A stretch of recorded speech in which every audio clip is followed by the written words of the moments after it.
Est-ce que vous arrivez à voir mon écran IntelliJ? Oui, monsieur. Oui, oui, Parfait. monsieur.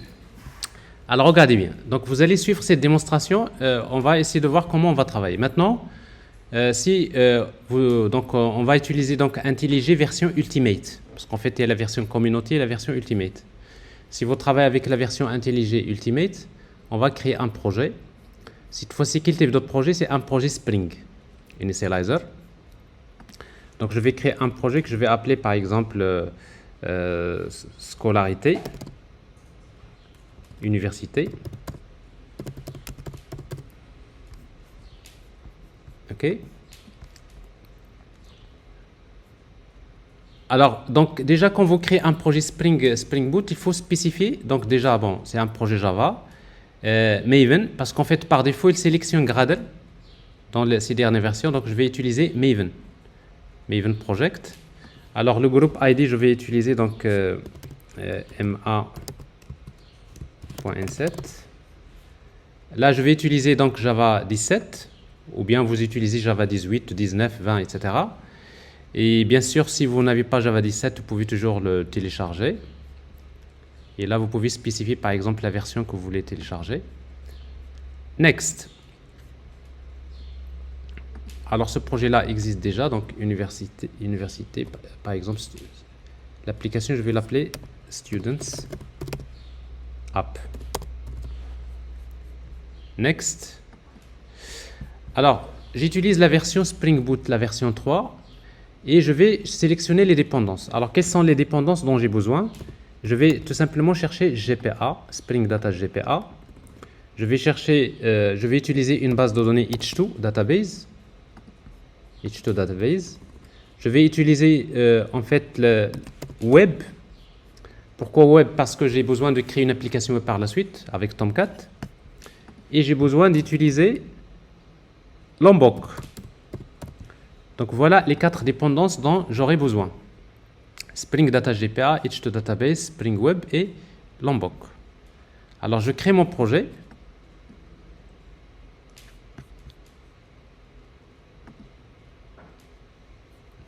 Alors bien sûr, quand vous créez un projet, il faut avoir la connexion Spring, parce que c'est un projet Maven. Il faut attendre que les dépendances soient chargées, parce que c'est une étape très importante. Maven doit télécharger les dépendances du projet. Et à partir de là, nous allons commencer à créer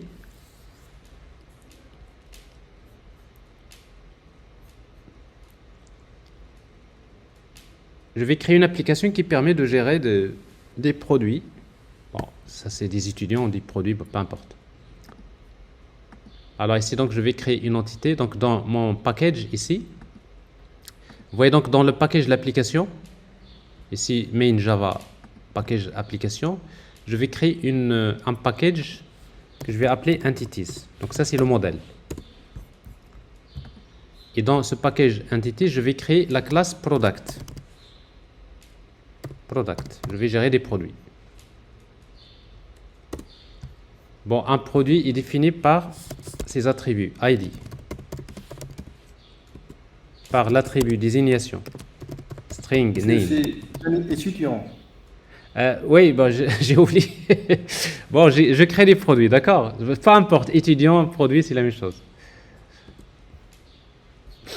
Alors, donc name, double, price,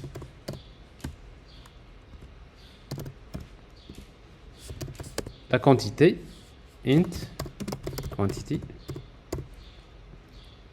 ok. Alors ici donc ça c'est en fait les attributs. Et après maintenant pour des moments que je travaille avec Lombok, je vais utiliser la notation data. Alors data ça veut dire quoi? Ça veut dire les getters et setters. Alors vous voyez donc je n'ai pas généré les getters et setters, mais si vous regardez il y a une fenêtre qui s'appelle structure ici, structure. Vous regardez bien le bytecode de votre classe, il y a les attributs et je vois ici il y a les getters et setters. Donc si je supprime ça, vous voyez donc ma classe contient que des attributs. Mais si j'ajoute la notation data, bon data c'est Lombok. Donc Lombok, lui, il va ajouter automatiquement les getters et setters dans le bytecode. Mais je n'ai pas besoin de le voir ici. Je vais ajouter no arg constructor, all arg constructor. Et je vais ajouter, il y a également une autre façon de créer les objets. Il y a un design pattern qui s'appelle builder. Bon, avec Lombok, je peux ajouter la notation builder. Donc, je vais vous expliquer à quoi ça va servir. Donc, pour le moment, donc, vous avez une classe qui contient des attributs privés. Et après, vous avez les getters et setters. Alors, builder, bon, je ne le mets pas parce que vous n'avez pas l'habitude de le voir pour ne pas compliquer un peu les choses. Donc, maintenant, pour que ce soit une entité GPA, quelles sont les annotations que je dois utiliser? Il y a la notation entity. Donc, vous voyez donc dans Spring 3, en fait, le package GPA se trouve dans le package Jakarta Persistence. Ouais, ici.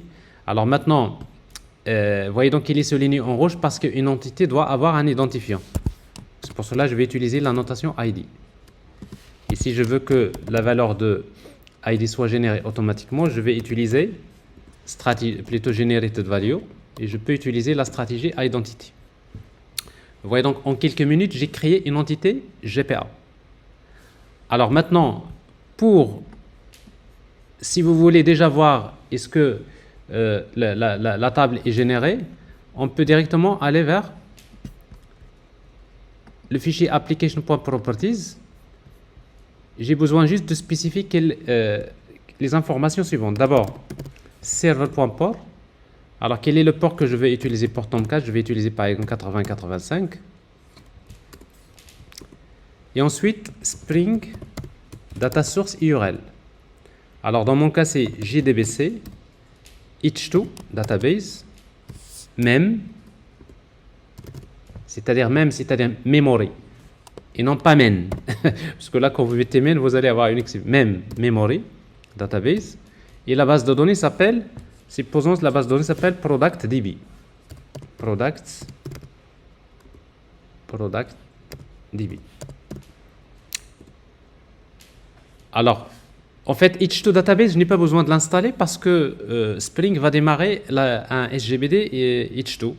C'est suffisant pour tester. Et si vous voulez une interface web qui permet de consulter la base de données H2, je vais ajouter une autre propriété qui s'appelle H2 Console Enabled True. Alors cette propriété-là, H2 Console Enabled True, ça veut dire, voilà, active-moi une interface web qui s'appelle H2 Console que je peux utiliser pour consulter n'importe quelle base de données en principe. Alors vous voyez donc ça c'est la petite configuration que j'ai besoin de faire. Maintenant, je vais aller vers l'application Spring Boot. En fait, l'application Spring Boot, c'est ce fichier-là que vous voyez ici. Alors, vous voyez donc une application Spring Boot, c'est une application Java dans laquelle je trouve ici Spring Application.run. C'est-à-dire, si je démarre cette application, le premier qui va démarrer, c'est Spring.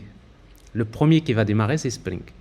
Et quand Spring démarre, bah, il va tout simplement, il va scanner il va configurer GPA, il va scanner les classes, il va scanner les annotations.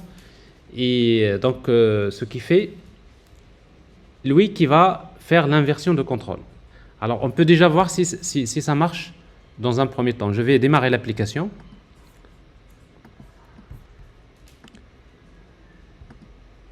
Alors, mon application est démarrée. Je vois bien que Tomcat, il est démarré sur le port 85, il est là. Ça veut dire que pour consulter ma base de données, je peux aller directement vers le browser. Alors ce browser-là, je dois le ramener ici. Ouais.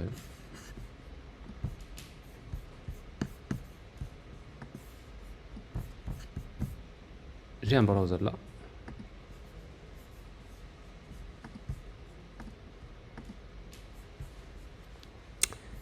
Vous arrivez à voir le browser? Oui. Oui. Alors, qu'est-ce que je vais faire? Donc, je vais faire localhost 8085 / H2 console. H2 console. En fait, H2 console, c'est cette interface web que je vois ici. Bon, H2 Console, qu'est-ce qu'il permet? Il me dit, voilà, je veux me connecter à quelle base de données? Bon, c'est une base de données de type H2. Alors, je peux prendre, vous prenez normalement cette URL que vous voyez ici. C'est celle que vous allez mettre là. Je veux me connecter à cette base de données. Et je vois bien qu'ici, il y a la table produit qui a été générée.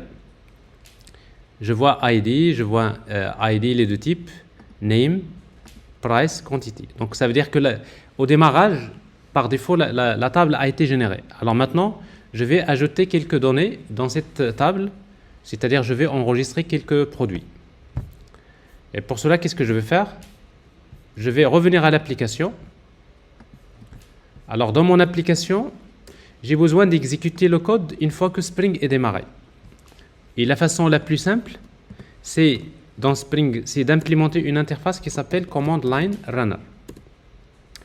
Alors, vous savez que si vous implémentez une interface, ça veut dire qu'il faut redéfinir les méthodes qui existent dans cette interface. Et dans cette interface, vous avez une seule méthode qui s'appelle Run. Donc, j'implémente cette interface, je redéfinis la méthode Run. Alors, qu'est-ce qui se passe maintenant? Dès que je démarre l'application, Spring va démarrer. Une fois que Spring démarre, automatiquement, il fait appel à la méthode Run. Ça veut dire que Run, c'est une méthode qui s'exécute au démarrage de l'application. Donc, pour moi, qu'est-ce que je veux faire?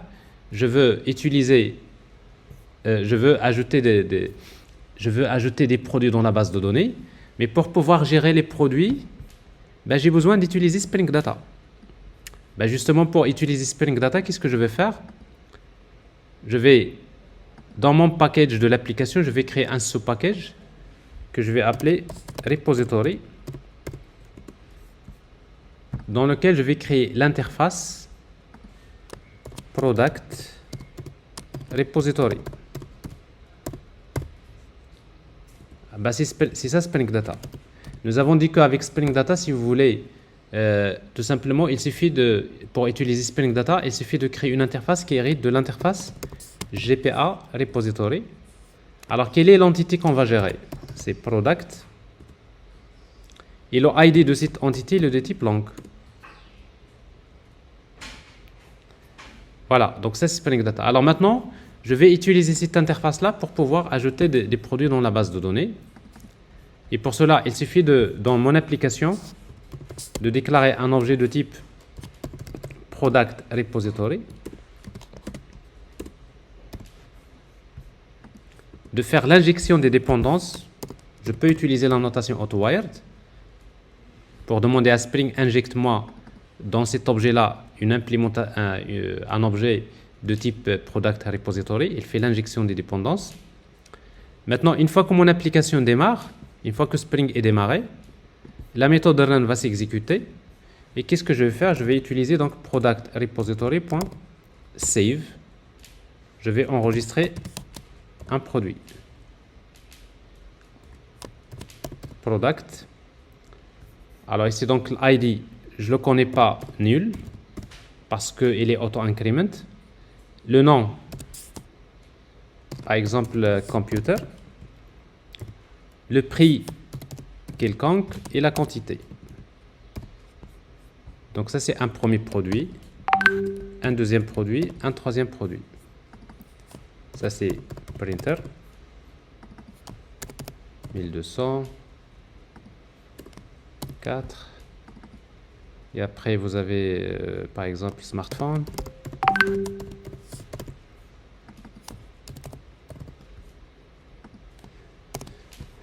Alors ici, donc, je vais enregistrer 3 produits dans la base de données. Je démarre l'application. Je fais restart. Alors, l'application est démarrée. Je regarde ma base de données. Ici. J'actualise. Donc, je vais me connecter à nouveau à H2 Console. Product, ici. Vous voyez donc ici, je vais afficher tous les produits, select étoile from produit. Et bien là, je vois ici, donc je vois ici computer, je vois voilà, printer, smartphone. Je vois que ID également, il est auto-incrémenté, parce que les auto-increment. Je vois les choses. Donc, vous voyez, donc, avec Spring Data, je n'ai pas besoin de passer beaucoup de temps pour pouvoir faire ce genre de choses. Alors maintenant, j'ai ajouté des produits dans la base de données. Je veux afficher les produits. Ben, j'utilise encore product repository.findAll. Alors findAll, qu'est-ce qu'il va me retourner? Une liste de produits. Donc je fais Alt Entrée. Donc j'ai ici une liste de produits. Et je peux parcourir la liste. Alors pour parcourir la liste, je vais utiliser product.forEach. Pour chaque produit, je vais afficher le produit P. Donc c'est-à-dire j'affiche la méthode toString. Et vous allez voir que la méthode toString il est automatiquement ajoutée par la notation data. Je redémarre, je fais restart. Alors il faut faire attention ici parce qu'à chaque fois que je fais restart, ça veut dire quoi? J'arrête et je redémarre. Alors vous voyez donc ici, j'affiche bien les produits que j'ai ici. J'ai la liste des produits. Alors si je veux un produit par exemple dans id égale à 1, je vais utiliser product égale à quoi? C'est product repository point find by id. Donc la même chose, find by id, qu'est-ce que je vais lui donner? L'id, par exemple, comme il est de type long, je vais utiliser long.value, value of 1. Et j'ajoute la méthode get ici. Alors la méthode get, il permet de retourner l'objet lui-même. Alors ici donc, j'ai le produit, je vais afficher les informations sur le produit.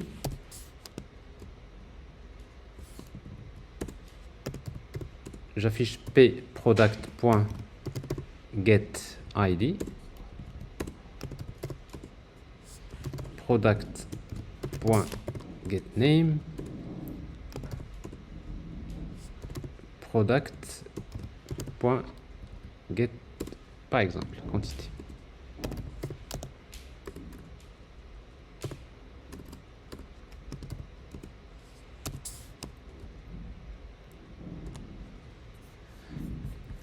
Alors la même chose, donc je démarre, je fais restart. Vous voyez donc ici, donc j'arrive à voir le produit, il n'y a pas de problème. Alors sauf que ici, donc je suis en train d'utiliser une base de données de type H2 database. H2 database, c'est une base de données in memory, c'est-à-dire c'est une base de données qui est démarrée en mémoire, mais une fois que j'arrête l'application, je perds les données. Supposons maintenant je veux basculer vers une base de données de type MySQL. Alors qu'est-ce que je vais faire? Alors pour utiliser une base de données de type MySQL, donc j'ai besoin d'abord d'utiliser MySQL. Donc je dois démarrer. J'ai ici installé XAMPP.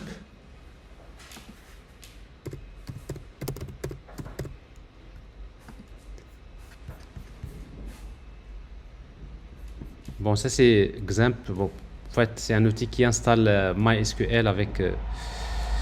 Et donc, en principe,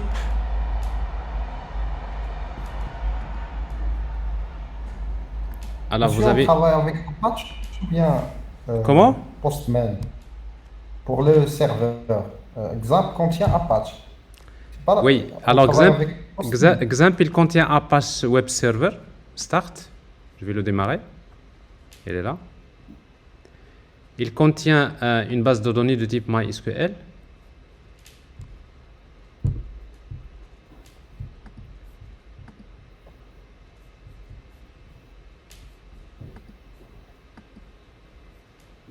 Voilà. Et après, une application PHPMyAdmin. Donc, ça, c'est un outil que... Alors maintenant, ça veut dire que pour consulter cette base de données-là, donc, si vous travaillez avec XAMPP, s'il est démarré, si vous tapez localhost tout court, 80 localhost, ça c'est XAMPP, et ça vous avez PHPMyAdmin. Là, c'est la base de données MySQL. Alors ici, donc, ce que je vais faire, c'est que je vais utiliser une base de données de type MySQL. Qu'est-ce que je dois changer dans mon application? D'abord, je dois changer dans les dépendances. Vous savez donc, tout à l'heure, quand j'ai créé un projet, j'ai utilisé un projet Maven. Et un projet Maven, c'est un projet qui possède le fichier pom.xml. Et vous voyez donc dans mon fichier pom.xml, qu'est-ce que je vois ici? Je vois les dépendances que j'ai cochées tout à l'heure, Spring Data GPA, j'ai Spring Web, j'ai H2 Database et j'ai Lombok. Alors maintenant, il me faut le driver de MySQL. Donc ça veut dire que j'ai besoin d'ajouter une autre dépendance. Et je dois chercher MySQL. Bon, ici donc je peux le trouver facilement, mais comment chercher les dépendances? La meilleure façon, si vous voulez ajouter une dépendance sur pom.xml, surtout quand il s'agit d'un projet Spring Boot, voilà ce que vous pouvez faire. Vous allez vers un site qui s'appelle start.spring.io. Normalement, cette interface-là, elle vous permet de générer et de créer des projets Spring. Ce que j'ai fait tout à l'heure avec IntelliJ, créer un projet Spring Initializer, je peux également le faire là. Donc, je demande, je veux créer un projet Maven. Voilà, donc ici, Java Maven. Je vais ajouter les dépendances. Allahu Akbar.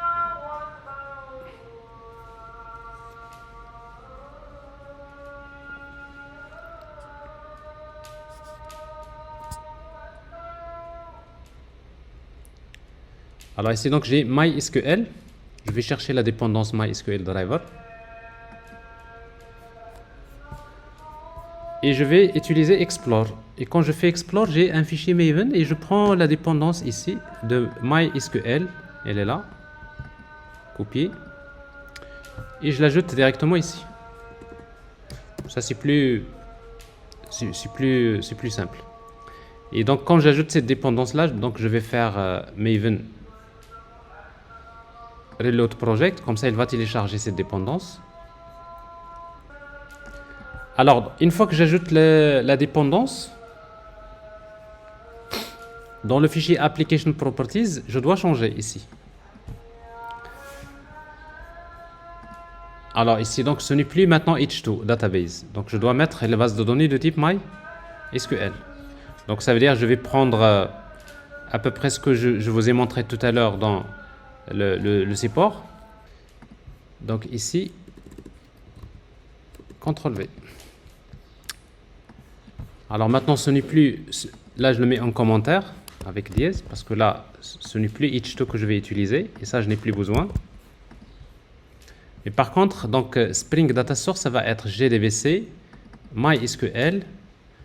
Alors ici, c'est-à-dire où se trouve la base de données MySQL, c'est localhost. Localhost. Le port, c'est 3306.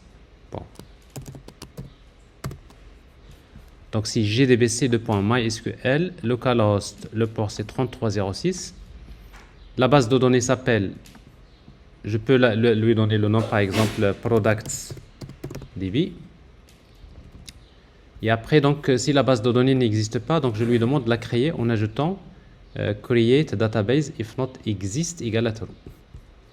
Alors, username, c'est root, sachant que par défaut, vous avez un utilisateur root au niveau de MySQL. Et le mot de passe par défaut, c'est vide, une chaîne vide. Là, donc, je peux utiliser soit create ou bien update. Donc, rappelez-vous, donc, je vais utiliser ici update.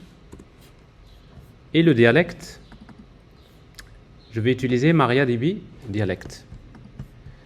Alors maintenant, si je réexécute mon application, cette fois-ci, donc, ça va se passer au niveau de MySQL. Bon, l'application est démarrée, ça marche toujours. Mais sauf que cette fois-ci, au lieu d'utiliser H2 Database, je vais revenir ici à MySQL, base de données. Alors, je n'ai pas besoin parce qu'il y a la base de données qui est créée. Vous voyez ici, j'ai productDB qui est généré. J'ai la table produit qui a été générée.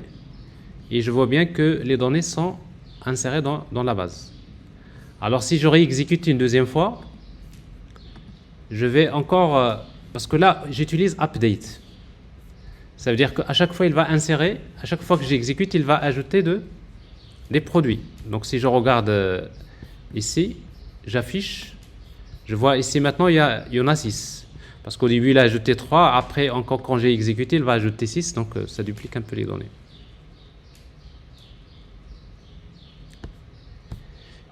Est-ce que c'est clair? Bon, alors ça c'est le début. On va dire le début, donc cette démo, donc vous voyez c'est 20 minutes. Vous avez juste une idée comment créer une entité GPA, comment créer l'interface GPA Repository et comment faire un test avec une base de données H2 et une base de données MySQL. Bah après, si vous voulez ajouter d'autres méthodes, donc pour terminer, donc ici, vous avez pour ajouter des méthodes, par exemple, je veux chercher les produits dans la désignation contient un mot-clé. J'ai deux solutions. Soit j'utilise dans l'interface, je vais ajouter une méthode qui retourne les produits. Alors regardez la méthode maintenant, comment je dois l'appeler. Donc je vais utiliser find. Vous voyez donc IntelliJ vous facilite la chose. Donc find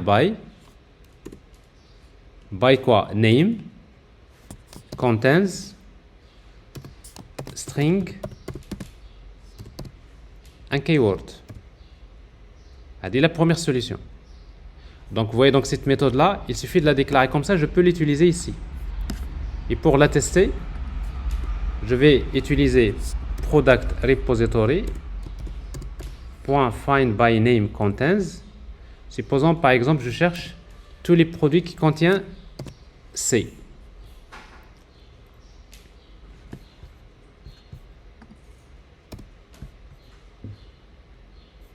Tous les produits qui contiennent C. Il va me retourner une liste.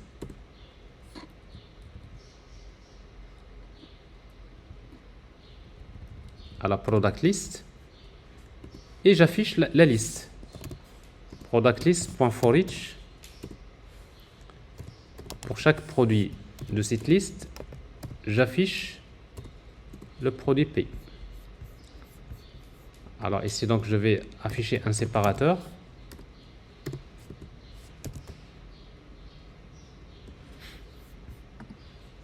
Je réexécute.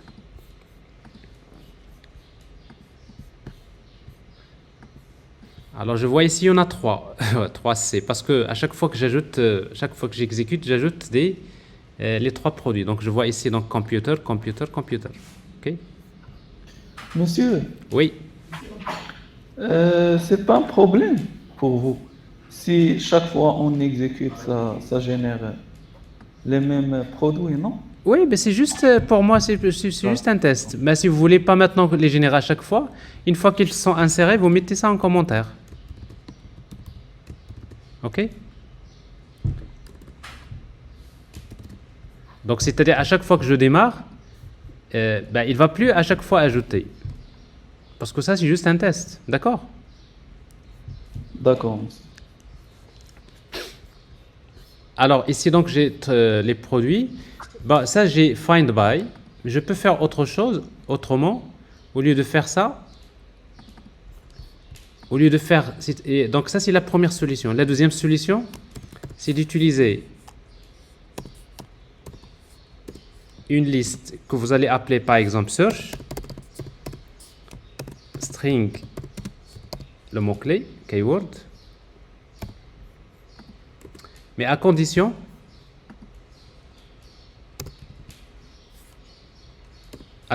d'ajouter la notation query.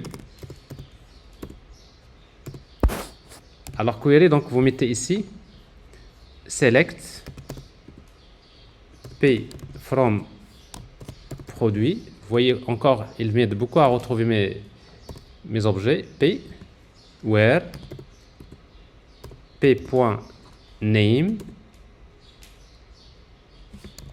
p.name like le paramètre x. Alors qu'est-ce qui reste? Pour que ça soit complet, il faut indiquer qu'en quoi MC ça représente le paramètre x en utilisant la notation param x. Vous voyez donc cette méthode là, find by name contains, et celle-là c'est la même chose. Sauf que ça, on respecte la typologie des noms, notamment les conventions, find by. Et là, je mets une méthode, j'appelle comme je veux. Et si je fais le test, je devrais avoir le même résultat. Mais sauf qu'ici, il faut ajouter, voilà, il faut faire quelque chose ici. Je fais copier. J'affiche un séparateur.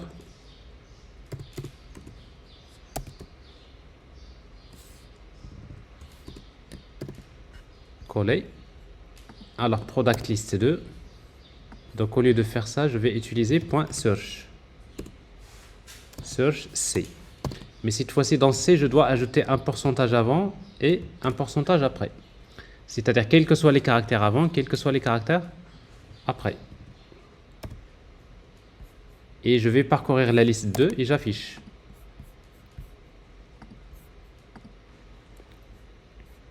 Ça devrait me donner le même résultat. Donc, vous voyez la première méthode, il m'a donné ça. La deuxième méthode m'a donné ça. Alors maintenant, je veux chercher par exemple les produits dans le je sais pas, par exemple dans le prix est supérieur à une valeur. Ben, qu'est-ce que je vais faire? Ben, ici, j'ai deux solutions. Donc soit que j'utilise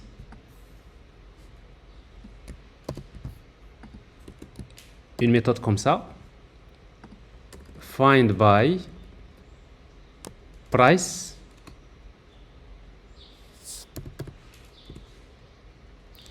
greater than. Find by price greater than. Ici, je mets le prix. Double price. Alors, si je fais ça, ça va me donner la même chose. Donc, je fais ça, copier-coller. Donc, ça, c'est la liste 3. Et j'appelle la méthode find by price greater than. Par exemple, ici, je vais pouvoir les prix qui sont supérieurs. Combien? Par exemple, les prix supérieurs à 3000. Supérieur à 3000.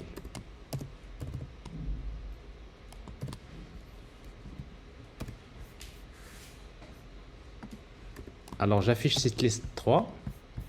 Je réexécute.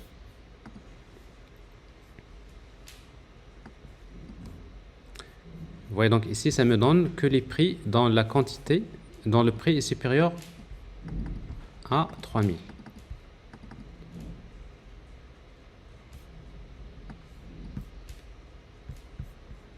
Bon, etc. Donc, au lieu de faire find by, je peux la faire avec ça, avec ces techniques-là.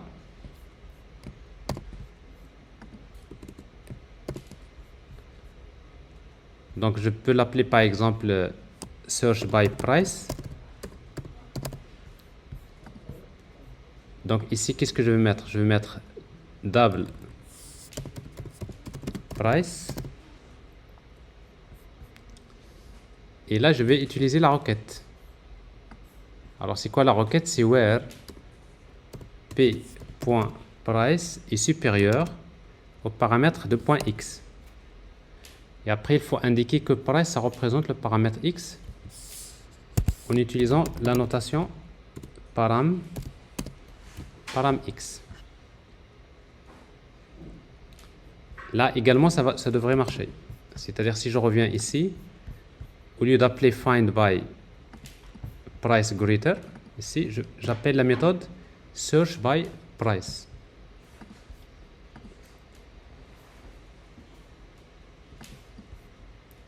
Vous voyez donc, ça me donne le même résultat. Etc.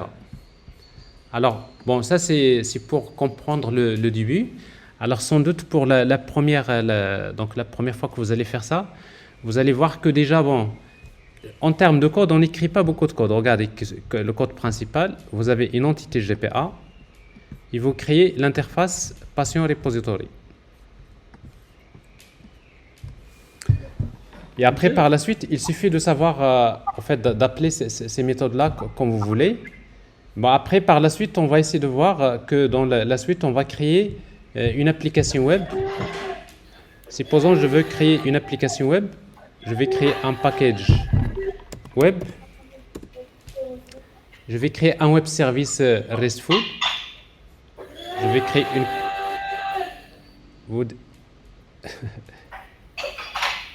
Fedwa, Lamia. Ah bah, je sais pas comment. Ouais, merci. Monsieur, Oui. monsieur, quelle est l'importance de la balise scope dans le fichier .xml? Quelle est l'importance de quoi? De la balise scope, Ah, scope. oui. Alors, en fait, quand vous avez une dépendance d'une manière générale, vous avez donc Maven. Scope, il peut être soit compile. Alors, compile, ça veut dire quoi? Ça veut dire que cette librairie-là, elle est nécessaire au moment de la compilation. C'est-à-dire, quand je vais compiler mon code, cette librairie, elle est nécessaire. C'est-à-dire, s'il n'y a pas cette librairie-là, mon code ne sera pas compilé. Ensuite, il y a runtime. Alors, runtime, ça veut dire que cette librairie-là, il n'est pas nécessaire au moment de la compilation. C'est-à-dire, même si cette librairie n'existe pas, mon code sera compilé. Mais au moment de l'exécution, si cette librairie n'existe pas, je vais avoir une exception. C'est-à-dire si la librairie, elle est nécessaire au moment de l'exécution. Alors, c'est le cas ici. Alors, par défaut, normalement, c'est compile. Alors ici, comme pour les pilotes GDBC, on fait runtime. Ça veut dire que normalement, ce pilote GDBC, quand est-ce que j'en aurai besoin? C'est au moment de l'exécution. Parce que c'est au moment de l'exécution qu'on va charger le driver en mémoire. Donc, mais dans mon code, il n'y a aucune classe qui fait appel à ce driver-là. Donc, je n'ai pas besoin au moment de la compilation. C'est pour cela que vous avez ici runtime. Alors, l'autre valeur, c'est scope, c'est provided. Provided, c'est-à-dire, en fait, cette librairie-là, elle est fournie par le serveur d'application. Donc, c'est une façon de dire que, c'est-à-dire que cette librairie, quand je vais déployer l'application dans un serveur d'application, bon, cette librairie-là, elle est fournie. C'est-à-dire, elle existe déjà dans le serveur. Mais ça, c'est quelques éléments concernant Maven. OK? Oui, monsieur, merci. Bah, je sais plus que je voulais faire quoi? Tu m'as fait oublier un peu ce que tu m'as posé la question dans un autre sens. Non, vous étiez en train de parler si on veut faire De quoi? service. Web service, ouais, merci. Alors maintenant, cette partie-là, c'est ce qu'on va faire dans les prochains cours, mais vous pouvez juste avoir une idée. Par exemple, si je veux créer un web service RESTful, bah, c'est très simple. Je crée un package, new package. Elle est déjà créée, package web. Je vais créer une classe que je vais appeler product REST controller, REST API, REST service. Ben, c'est très simple. Pour créer un web service, il suffit d'utiliser la notation REST controller. Ce web service, il a besoin de l'interface product repository parce que j'ai besoin d'accéder à la base de données. Je vais utiliser ici AutoWire pour faire l'injection des dépendances. Et je vais créer une méthode qui permet de consulter la liste des produits. Alors, products. Et qu'est-ce qu'il fait cette méthode-là? Il suffit de retourner product repository et j'appelle la méthode findAll. Find all. Et pour accéder à cette méthode-là, je vais utiliser la notation getMapping. Ça veut dire si on envoie une requête HTTP avec get vers le path / products, comme ça. Alors, voilà, ça c'est un web service. Qu'est-ce qu'il permet de faire ce web service? Si j'envoie une requête HTTP localhost / product, qu'est-ce qu'il va me donner? Il va me donner la liste des produits. Par défaut, en quel format? En format JSON. Parce que ici, j'ai utilisé un REST controller. Alors si je démarre ici mon application,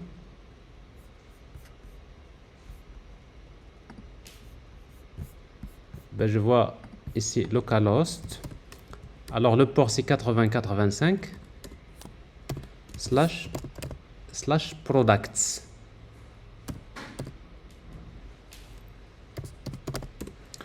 Alors vous voyez donc ici, qu'est-ce que j'ai? J'ai la liste des produits que j'ai dans la base de données en format JSON.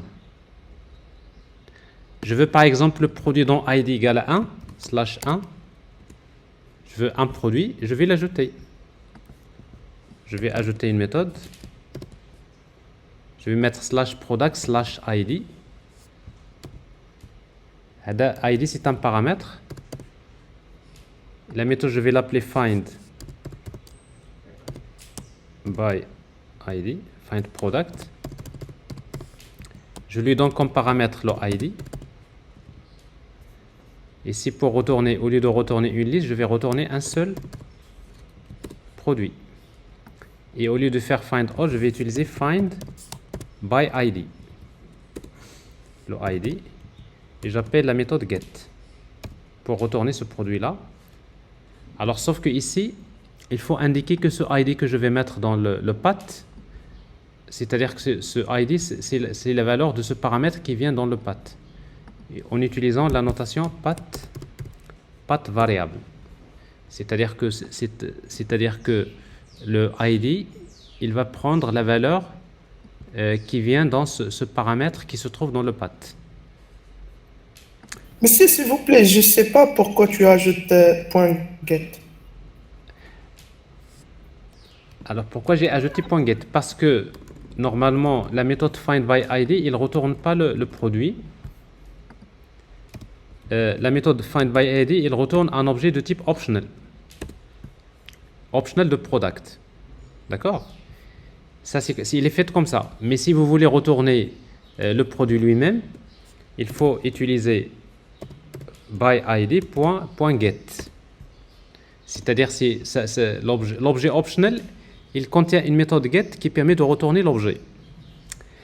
Pourquoi tout simplement ils ont fait ça? Parce que normalement, quand vous appelez findById, il se peut qu'il n'existe pas. D'accord? Et s'il n'existe pas, vous avez ici par exemple or else, ou là or else true. C'est-à-dire s'il n'existe pas, je vais générer une exception, etc. Donc c'est-à-dire en fait quand vous faites findById, il va vous retourner un objet optionnel, mais cet objet optionnel, il faut tester après, est-ce qu'il existe ou est-ce qu'il n'existe pas. Mais si vous mettez get, vous supposez qu'il existe. D'accord? Sinon, vous faites or else null.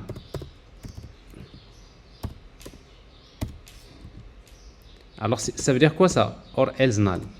Ça veut dire que je vais retourner, il va me chercher un produit avec son ID.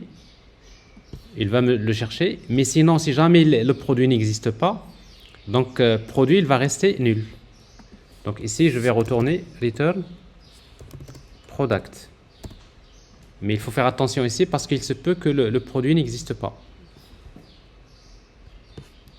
Après, normalement, il faut faire un test. S'il est égal à nul, il faut générer une exception.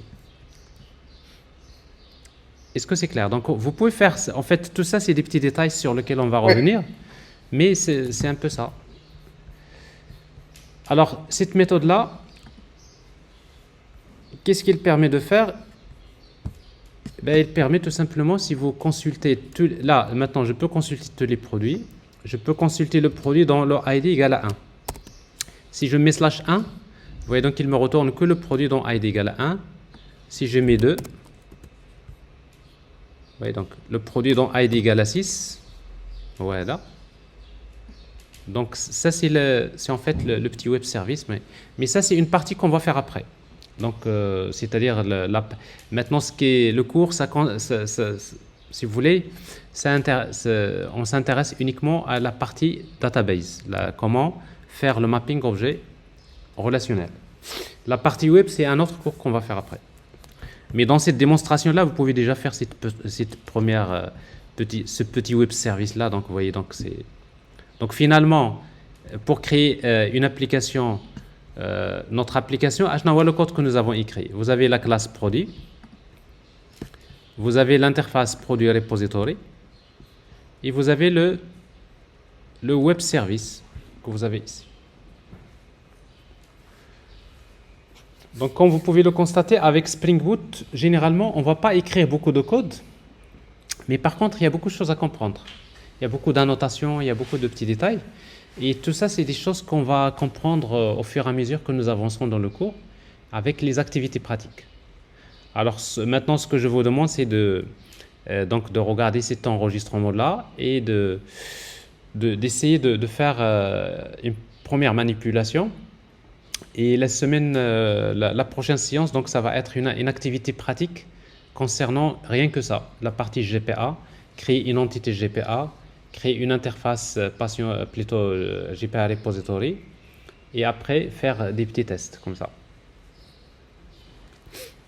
Est-ce que c'est clair? Oui, c'est clair, monsieur. Oui. S'il vous plaît, au niveau de l'interface Product Repository, Oui. est-ce qu'un extend seulement avec GPA Repository ou bien Comment? il y a d'autres interfaces? Ah. Dans le GPA Repository. Alors en fait déjà. Parce que j'ai déjà vu qu'il y a CRUD Repository, tout à fait. Alors en fait, il y a en fait, quand vous créez avec Spring Data, donc déjà si vous mettez GPA Repository, ça veut dire que c'est du Spring, c'est du GPA. Ça veut dire Spring Data utilise GPA forcément pour faire le mapping objet relationnel. Il y a également CRUD Repository. Ça marche également. Alors CRUD Repository, elle-même, il déclare un ensemble de méthodes. Mais si vous voulez, si vous regardez GPA Repository, regardez, GPA Repository elle-même, il hérite de List CRUD Repository, il hérite de d'autres, et List CRUD Repository elle-même, il hérite de CRUD Repository. Donc, c'est-à-dire vous avez des interfaces qui héritent d'autres interfaces, etc. Mais tout ça, donc c'est un peu l'évolution de Spring. Si vous voulez juste les méthodes find by, save, find by, des choses comme ça, bon, souvent avec CRUD Repository, c'est suffisant. Alors, il n'y a pas que GPA Repository, supposons vous utilisez une base de données MongoDB. Alors, dans ce cas-là, ce n'est plus une base de données relationnelle. Il y a également une interface qui s'appelle MongoDB Repository. Il y a Elasticsearch Repository. Donc, ça veut dire que c'est ça l'avantage de Spring Data, c'est que avec Spring Data, vous pouvez utiliser n'importe quelle base de données, que ce soit relationnelle ou bien non relationnelle. Voilà, je pense qu'on va s'arrêter à ce niveau-là parce qu'il est déjà 13 heures. Oui, monsieur. Alors, voilà. Moi, je ne contrôle pas le temps, il faut le dire à un moment donné. Donc, on va s'arrêter à ce niveau-là. Donc, je vais arrêter l'enregistrement et je vais partager avec vous cet enregistrement-là dans Classroom. Il y a déjà un enregistrement équivalent sur Classroom que j'ai partagé.